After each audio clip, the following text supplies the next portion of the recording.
So originally we were doing a lot of attacks against the radio link and the firmware. But as I said, the drones now encrypt the firmware. So you got to be able to decrypt it. And that usually takes commercial, high-end, expensive tools.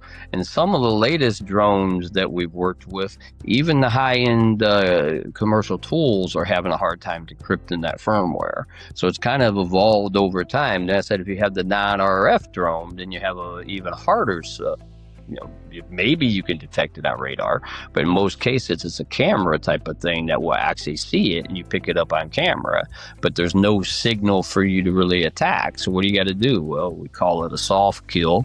You try to do different types of things, and then what you can do is do a laser, right? So you can do a laser, but I mean it's hit or miss. And the rule of thumb is if I detect it at 5,000 yards, it takes 50% to be able to take it out. So if it's at 5,000 yards, at 2,500 yards, I should be able to take it out. But it's not an easy solution. And that's why people are struggling with all these different conflicts with the drones and the enemy, or whoever you want to call the other forces, however you want to call who's the good or who's the bad, who really knows on that.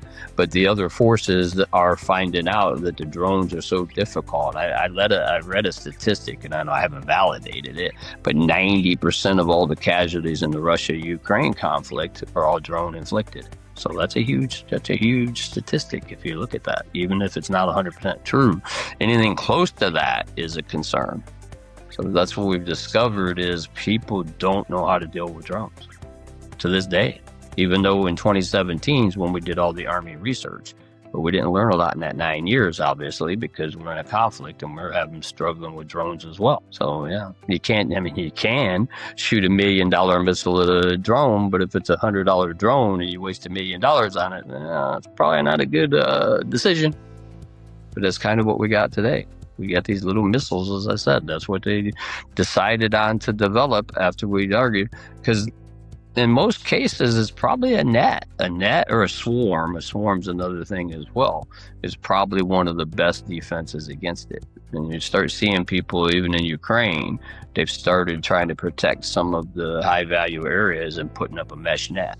Because the drone will hit the net and be caught in the net. And then you can actually charge the net, and then when it hits the net, it actually fries the drone. So yeah.